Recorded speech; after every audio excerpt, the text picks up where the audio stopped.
नमस्कार साथियों। आज पूरी डिटेल्स में हम आपको बताएंगे, आपको लास्ट तक मेरे साथ बने रहना है। आज मैं एक-एक टॉपिक पे बात करूँगा। आप पूरी डिटेल्स में बताऊँगी किस तरह से आपको पर्सनल लोन अप्लाई करना है, किस तरह से आपको पर्सनल लोन मिलेगा, उसमें रेट ऑफ एंट्री क्या देनी पड़ेगी और किन व्यक्ति को ये आसानी से मिल जाता है। वैसे अगर आप पर्सनल लोन लेना चाहते हैं तो पर्सनल लोन आप आसानी से अप्लाई कर सकते हैं। इसमें 30 मिनट्स के अंदर जो है अप्रूवल मिल जाता है।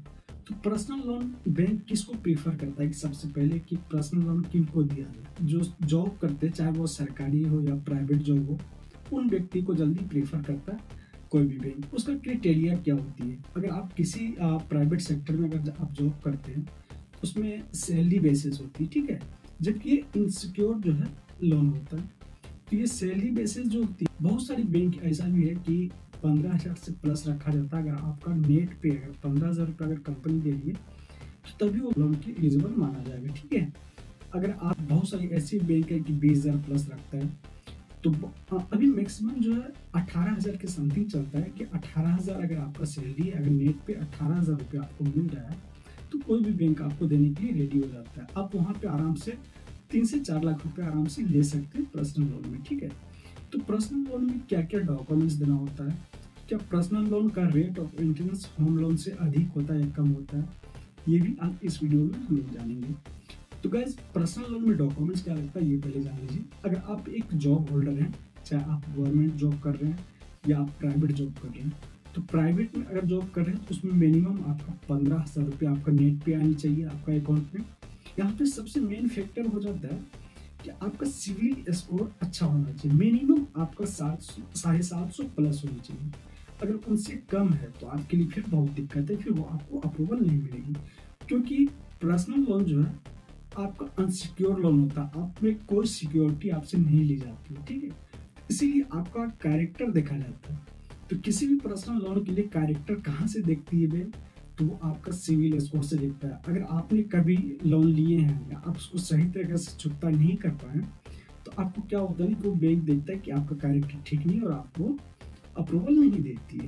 तो ये एक सबसे मेन फैक्टर हो जाता है। दूसरा फैक्टर इसमें क्या होता है कि अगर आप इस लोन को अगर आप अप्लाई करते हैं तो 3 चीज़ आपके पास होना बहुत ज़रूरी है, ठीक है? सबसे पहले तो आपके पास पैन कार्ड होना है, आधार कार्ड होना है और फिर उसके बाद जो सैलरी स्लिप आपको 3 महीने का देना है। फिर उसके बाद 6 महीने का स्टेटमेंट देनी होती है बैंक को, ताकि बैंक को ये प्रूव करना होता है कि हम मेरा अकाउंट में जो है इस बैंक से बैंक में इतना सैलरी आ रही है, ठीक है? वो चीज़ आप दिखाएंगे तभी वो आपको अप्रूवल देगी। इसका रेट ऑफ इंटरेस्ट जो होता है होम लोन के मुकाबला पर्सनल लोन का 3 से 10% मैक्सिमम अधिक ही होता है। और उसमें क्या होता है कि अब कम होता है 10 से 11 रेपो रेट के हिसाब से उसमें चलता है। अगर पर्सनल लोन में ये आपको अधिक लिया जाता है। इसमें ये सारे डॉक्यूमेंट्स आपको सबमिट करना होता है बैंक को, तभी वो आपको पर्सनल लोन देती है। बैंक से अगर अच्छा ताल्लुक बनाना चाहते हैं तो अपना सिविल कभी खराब ना करें। अगर आप बहुत सारे ऐसे भी व्यक्ति को देखते हैं कि क्रेडिट कार्ड भी लेते हैं। क्रेडिट कार्ड क्या करता है? आपका सिविल स्कोर कम करता है, जबकि सिविल स्कोर मैक्सिमम 900 होता है और मिनिमम आपको 750 रखना है। अगर सिविल स्कोर आपका खराब जाती है तो आपको कोई भी बैंक आपको किसी तरह का लोन प्रोवाइड नहीं करेगा। तो इस बात को हमेशा आपको याद रखना है। इसका जो है ये आपको उसी कंडीशंस में लेना है। अगर आपके पास ज़्यादा मजबूरी है तभी आप जो पर्सनल लोन के लिए अप्लाई करें। उसमें आपको बहुत ज़्यादा जो है रेट ऑफ इंटरेस्ट लग जाता है, ठीक है? अगर वहीं पे इसमें दूसरी बात ये भी होती है कि इसमें आपको किसी तरह का आपको मॉर्गेज नहीं देना होता है। आप होम लोन लेते हैं तो उसमें आपको मॉर्गेज देना होता है। अगर आप गोल्ड लोन लेते हैं तो उसमें भी मॉर्गेज आपको देना होता है। बट ये एक इनसिक्योर लोन होती है। इसमें आपका कैरेक्टर मतलब आपका सिविल के ऊपर डिपेंड करता है और आपका इनकम के ऊपर डिपेंड करता है। तो अब इसमें बात ये आ जाती है कि आपको अगर 5 लाख रुपया चाहिए, अगर आपका 20,000 रुपया जो है सैलरी है, तो क्या हमको 5 लाख रुपए दे देगी? जी बिल्कुल नहीं देगी बैंक आपको। आपका एनुअल इनकम को देखती है, ठीक है? फिर उसके बाद जो आपकी एलिजिबिलिटी क्या है वो भी चीज़ भी चेक करती है। आपकी एलिजिबिलिटी जो होती है, जैसे कि आपने किसी बैंक से जो लोन ले रखी है, ठीक है? तो उसमें आपका एलिजिबिलिटी क्या है वो चीज़ को चेक करती है बैंक। फिर आपका एनुअल इनकम को चेक करती है, उस इनकम के अनुसार देता है। आपका जितना इनकम होता है मैक्सिमम उसका 50% ही आपको जो है बैंक अप्रूवल देती है, क्योंकि आपको 50% में अपना घर भी चलाना होता है, फिर उसके बाद 50% जो आपका बचेगा तो आप उस हिसाब से ईएमआई भी डाल सकते हैं। सपोज़ मान लीजिए कि अगर आप किसी बैंक से आपने लोन ले रखे ऑलरेडी, 5 लाख रुपए ले रखे हैं और 5 लाख रुपए के लिए आप फिर से दोबारा अप्लाई कर रहे हैं, तो आपकी एबिलिटी वहाँ पे क्या होगी, घट जाएगी। जैसे घटेगी तो बैंक आपको उतना का अप्रूवल नहीं देगा। तो लिबिलिटी के हिसाब से देती है, आपकी इनकम के हिसाब से देती है बैंक। हाँ, कभी-कभी इस केस में आपको उतना दे देती है अगर आपका जो नॉमिनी होता है, जो आपका घर का इनकम होता है और किसी का, उसका अगर उसमें ऐड ऑन की जाती है तो उस हिसाब से आपको प्रेफ़र करती है बैंक, ठीक है? तो इस हिसाब से आपका वो चला जाता है। नहीं तो अधिकतर वो कोशिश करती है कि आपकी जो इनकम होती है, एनुअली इनकम जो है, उसी इनकम के मुताबिक उस चीज़ को ऐड ऑन करके देखती है, ठीक है?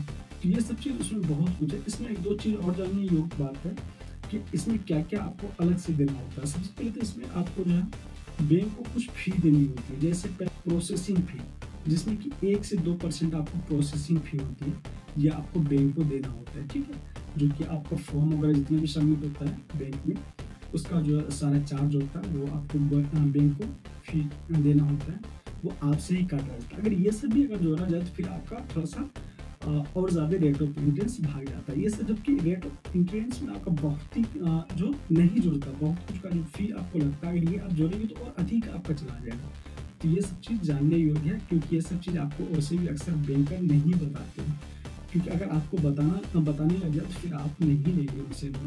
तो ये सब चीज़ का हमेशा ध्यान रखना, कोशिश करना है कि आप हमेशा इस बात को ध्यान में रखिए कि रेट ऑफ इंटरेस्ट जो होती है उसमें आप टोटली तरीके से उससे पूछिएगा, ठीक है ना? क्योंकि आपको अगर वो 10% बताती है तो समझिए वहाँ पे आपसे 14% लेगी, क्योंकि बहुत कुछ वहाँ पे जोड़ा जाता है। तो वो सब सारा कैलकुलेट कर के, मतलब वो अगर 10% बता रही तो मतलब 4% अधिक लेके आपको चलना है। तो ये सब चीज़ बहुत ही मैटर करता है, हर किसी को पता नहीं होता, क्योंकि जब पैसे की अगर ज़रूरत होती है तो हर किसी को चाहिए टाइम से पहले, तो वो उतना क्वेश्चंस नहीं करता और आसान तरीके से वो ले लेता है। इसलिए बैंक को ज़्यादा यहाँ पे बेनिफिट होती है। आई होप कि आपको ये जानकारी अच्छी लगी होगी। अगर किसी तरह क्वेरी है तो आप उन्हें कमेंट्स बॉक्स में कमेंट करके पूछ सकते हैं। मिलते हैं आपको नेक्स्ट वीडियो में, तब तक के लिए जय हिंद।